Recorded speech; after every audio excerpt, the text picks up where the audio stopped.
So first of all, Susan, congratulations on the film. It's a really beautiful, heartwarming Christmas film. So let's talk about how you got involved in the project first. Well, the producer, Robert Michelson, brought me this nonfiction book by Les Standiford, which is the true story of what happened. And I was so interested in the story, it felt so modern and so surprising that I was really instantly hooked and thought it would be a great movie. That's amazing. What sort of research did you do?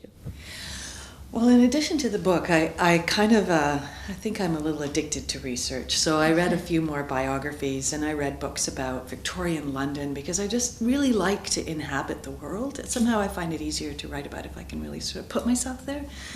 So I did a lot of research. What was the most interesting thing you found out about Charles Dickens or even about Christmas traditions back then?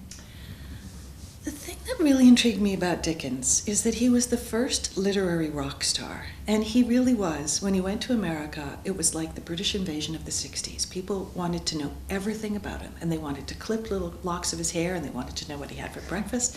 And it was a completely unprecedented phenomenon. And he was a massive bestseller. I guess you'd think like J.K. Rowling kind of level of success.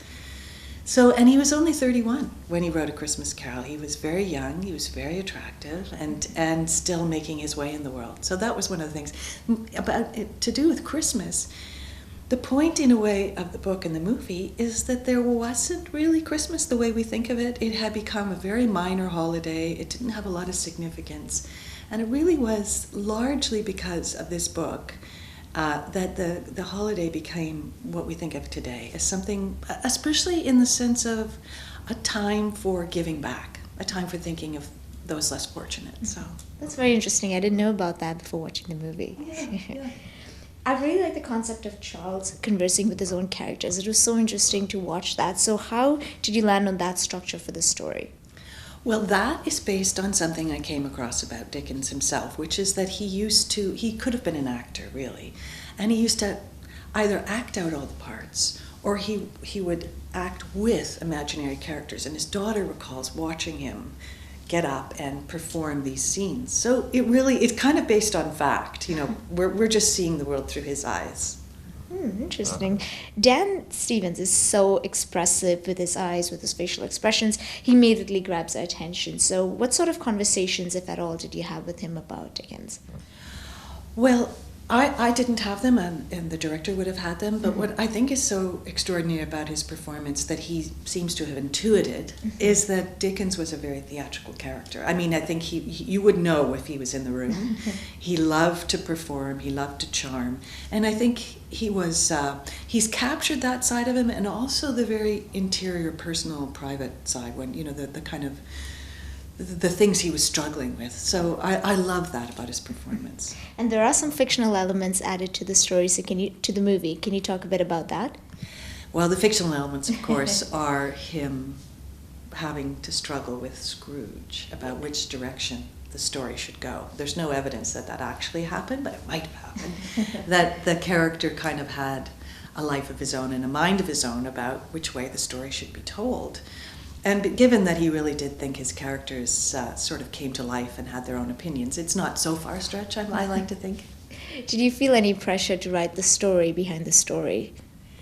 To write the story behind the story? To write the story about how the Christmas Carol actually took place. Well, of course, it's a little cheeky to write a story about Charles Dickens, because I know there are a lot of scholars out there who might take offense. But we actually talked to a lot of scholars and said, is this kind of within the realm of possibility? So I feel we tried to cover basis that way. What was the biggest challenge for you when you're writing this? Well, it took a long time to get the story right, because there's a lot of elements. We're dealing with Charles Dickens at a time of his life when he's really reassessing his whole life, much the way Scrooge did in the book. And trying to get that right, there's a whole story involving his father, involving his sister, so trying to get the balance right between what was happening in his real life and what was happening in his fantasy life, which is a writer's life, basically.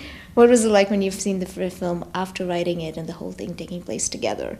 I don't think there's anything more magical than seeing something come to life that you have created up in your little office while you're up there in your pajamas writing away, and then to step onto the set or to see it on the big screen, because a whole army of people have come and they've all put their contributions in, and it's really magical. It's like a dream.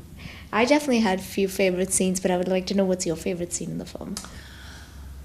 I think maybe the moment, because this is something that was based on something we found, is that, you know, Dickens is famous for the names of his characters, and they're so extraordinary, we almost sort of think of them as a category on this own.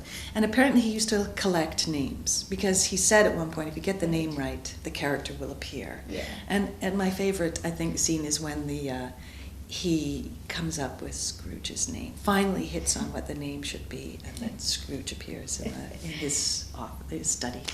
That's amazing. And lastly, what's next for you? Oh, well, actually I'm working on, years ago, I wrote a TV series called Slings and Arrows, which had quite a success here and also in the US. And for years, the co-creators, Bob Martin and Mark McKinney, and I have been working on an idea, and we're hoping that we're going to get it off the ground this year, a kind of prequel to that show. Oh. Thank you so much, Susan, for chatting with us, and wishing you all the best. Thank you so much.